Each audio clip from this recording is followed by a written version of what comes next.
El curso que vamos a tratar en esta oportunidad se titula HIPER-C, Identificación de peligros, evaluación de riesgos y control.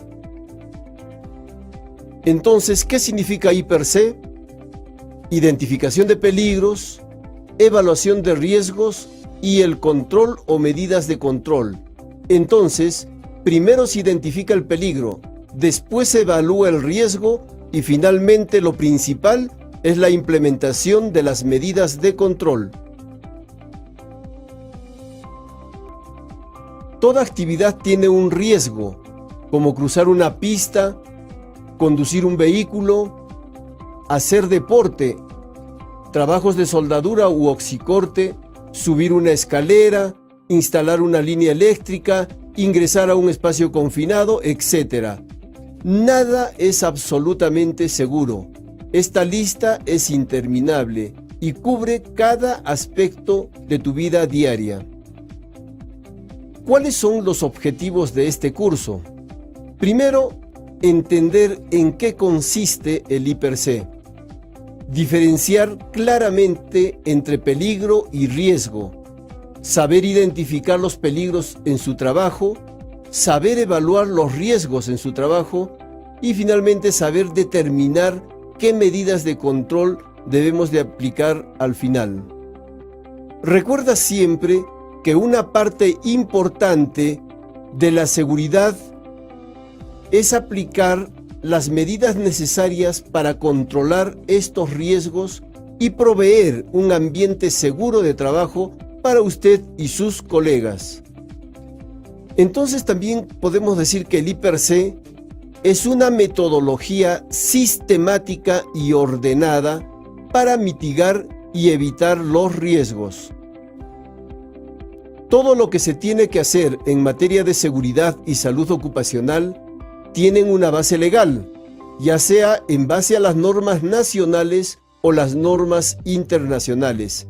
En este caso, nos basaremos principalmente en la Ley 29783, Ley de Seguridad y Salud en el Trabajo, su reglamento y diferentes modificatorias. La norma internacional ISO 45001 de Seguridad y Salud Ocupacional, que también señala claramente que el HIPER-C es parte importante de todo sistema de gestión en seguridad y salud en el trabajo. La ley señala claramente que el empleador está obligado a definir y comunicar a sus trabajadores cuál es el departamento o área que identifica, evalúa o controla los peligros y riesgos relacionados con la seguridad y la salud en el trabajo. También nos señala que el empleador debe adoptar disposiciones efectivas para identificar y eliminar los peligros y los riesgos relacionados con el trabajo y promover la seguridad y salud en el trabajo. La norma también nos indica que uno de los documentos del Sistema de Gestión de Seguridad y Salud en el Trabajo que debe exhibir el empleador es justamente el HIPER-C. La norma nos sigue mencionando que la evaluación inicial de riesgos debe realizarse en cada puesto de trabajo por personal competente, en consulta con los trabajadores y el comité, o en su debido caso con el supervisor de seguridad y salud en el trabajo. En esta figura podemos observar el esquema del proceso del HIPER-C. Primero, identificamos el peligro. Segundo, realizamos la evaluación del riesgo, que es la combinación de la probabilidad o frecuencia con la consecuencia o severidad. Tercero, de acuerdo a esta evaluación, se toma la decisión de tomar las medidas de control necesarias. Cuarto, esto permite la reducción del riesgo. Y finalmente, el quinto paso, que es evaluar los riesgos residuales. El primer bloque del HIPER-C es la identificación de peligros. ¿Y qué es la identificación de peligros? Es el proceso mediante el cual se localiza y reconoce que existe un peligro y se definen sus características. Tenemos que conocer también entonces qué es el peligro. Nos dice que es todo aquello que tiene el potencial de causar daño a las personas, equipos, al proceso y al medio ambiente. Ahora vamos a ver un aspecto importante en todo lo que se refiere a los riesgos y peligros. Vamos a hablar sobre la clasificación de peligros. Primero, los peligros físicos, como el ruido, las temperaturas extremas, las vibraciones, la iluminación, las radiaciones, etc. Segundo, tenemos los peligros químicos, como el polvo, los polvos metálicos, los gases, humos, productos químicos, etc.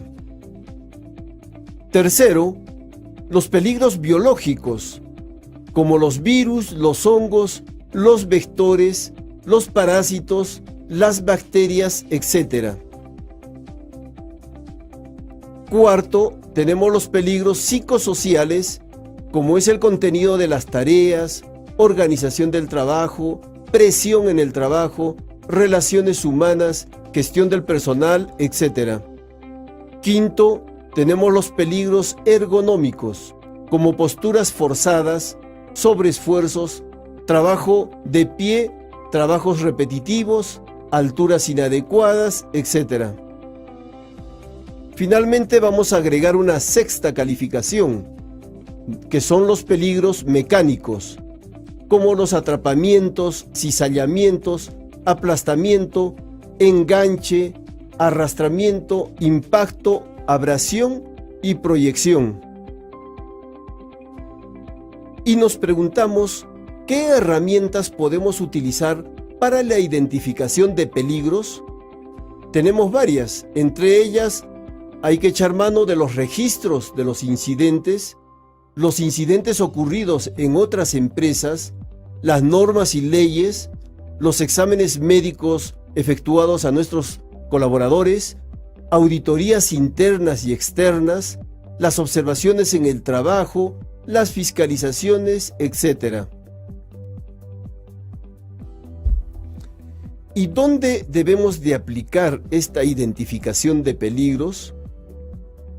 Tenemos que aplicarlo en todas las situaciones o actividades rutinarias, o sea, las tareas o actividades que la empresa hace siempre, y en las actividades o situaciones no rutinarias, como la visita de clientes, la visita de inspectores o auditores, condiciones meteorológicas, corte de suministro, mantenimientos no programados, limpieza de equipos, situaciones de emergencia, etc. Nos vamos al segundo bloque del I+C, que es la evaluación de riesgos. ¿Qué nos dice?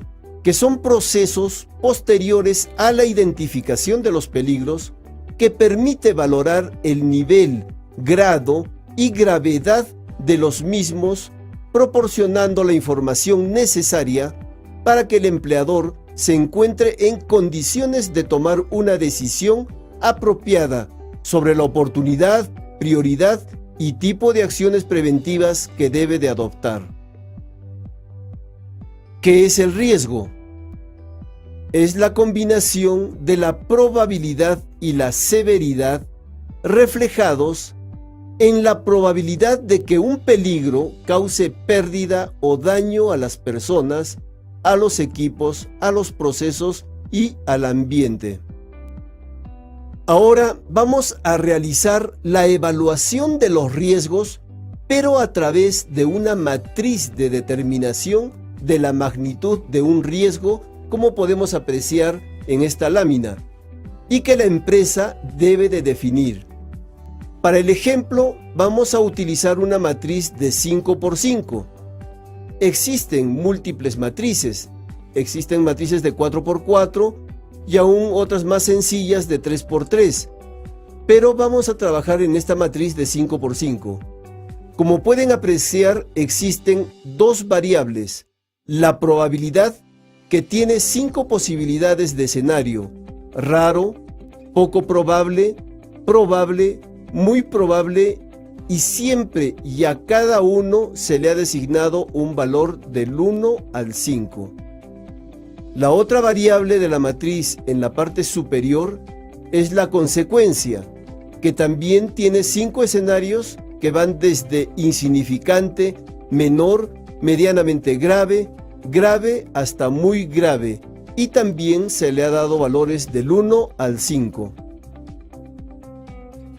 La intersección de estas variables y sus escenarios, multiplicado sus valores, nos dan otro valor que nos determina el nivel del riesgo, y el cual está diferenciado por 4 colores, y cada uno de estos colores nos determina también el nivel de riesgo. El color verde, que va del 1 al 5, nos indica que el riesgo es tolerable, es decir, que no es necesario tomar acciones de control de riesgo. El color amarillo, que va del 6 al 9, nos indica que el riesgo es poco significativo, es decir, que no se requiere tomar una acción de control del riesgo, pero se debe realizar un seguimiento sobre los controles ya establecidos si los hubiere. El color naranja, que va del 10 al 15, nos indica que el riesgo es significativo, es decir, que se deben implementar medidas de control para reducir el riesgo. Y finalmente el color rojo, que va del 16 al 25, nos indica que el riesgo es intolerable. Por lo tanto, en este caso, no se debe comenzar o continuar el trabajo hasta que se haya reducido el riesgo a valores tolerables o poco significativos. Veamos en esta imagen, ¿cuál es el peligro? El peligro es el piso mojado. ¿Y cuál es el riesgo? Resbalarse y caída a nivel. Ahora regresemos a la matriz y nos preguntamos, ¿qué tan probable es de que la persona se resbale y caiga? Podemos poner que es muy probable, por lo tanto, le corresponde el valor de 4. Y ahora nos preguntamos, si llega a resbalarse y caer, ¿cuál sería la consecuencia o severidad del daño?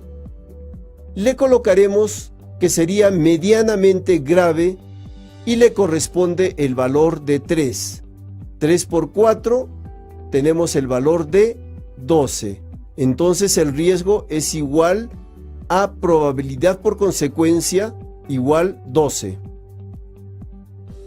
Entonces en nuestro caso salió el valor 12, que le corresponde el color naranja. Por lo tanto, es un riesgo significativo y se deben implementar medidas de control para reducir el riesgo. Tiene que tener en cuenta que este cuadro de resultados puede variar dependiendo del tipo de matriz y del criterio de los especialistas. Ahora vamos a ver algunos ejemplos. Aquí tienen un ejemplo de peligro de ruido con riesgo de sobreexposición al ruido, que traerá como consecuencia una hipoacusia. El ejemplo es de un colaborador que trabaja utilizando un esmeril durante 8 horas diarias, 6 días a la semana, probabilidad elevada 3, nivel de ruido elevado, severidad o consecuencia de 4, en un nivel de riesgo significativo de 12. Otro ejemplo de peligro de vehículo en movimiento, con riesgo de volcadura, como consecuencia politraumatismo. El ejemplo es de un conductor que sale de Mina a Ciudad, va con exceso de velocidad y en una curva vuelca el vehículo dando varias vueltas de campana. Probabilidad elevada de vuelco 3, severidad o consecuencia de 4 y nos da un nivel de riesgo significativo de 12. ¿Qué es el control de riesgos? Que es la tercera etapa o bloque del IPRC. Es el proceso de toma de decisiones basadas en la información obtenida en la evaluación del riesgo. Se orienta a reducir los riesgos a través de las propuestas de medidas correctivas, la exigencia de su cumplimiento y la evaluación periódica de su eficacia. Una vez definidas las medidas de control e implementarse, se debe preparar un plan de control de riesgos que permita realizar un inventario de acciones con el fin de diseñar, mantener o mejorar los controles de riesgos. Igual, hay que realizar un plan para la implementación de las medidas de control que se han precisado después de la evaluación de riesgos. Un proceso que tenemos que tener en cuenta en el momento de afrontar o enfrentar un riesgo es la jerarquía del control de riesgos. Cuando se determinen las medidas para reducir el riesgo, hay que seguir esta jerarquía de controles. Primero, pensar en que debemos de eliminar el riesgo, sustituirlo posteriormente, controles de ingeniería, controles administrativos y finalmente los equipos de protección personal, los EPPs. Vamos a explicar cada uno de ellos. Primero, la eliminación. Cuando encontramos un riesgo, lo primero que tenemos que ver es la posibilidad de eliminar ese riesgo. ¿Y cómo? Posiblemente modificando un diseño para eliminar este riesgo, cambios en el proceso productivo que eviten la presencia de una sustancia peligrosa, etc. Segundo, si no puedo eliminarlo, debo de pensar en sustituir por algo menos riesgoso, ¿no? Sustituir un material por otro menos peligroso, reducir de repente la energía del sistema, reducir la fuerza, tensión, presión o temperatura, reemplazar un producto químico por otro menos peligroso, aspirar el polvo en lugar de barrerlo, cambiar la manera como se realiza un trabajo a fin de que sea más segura. Tercero, tenemos los controles de ingeniería. Mantener los peligros fuera de la zona de contacto del trabajador.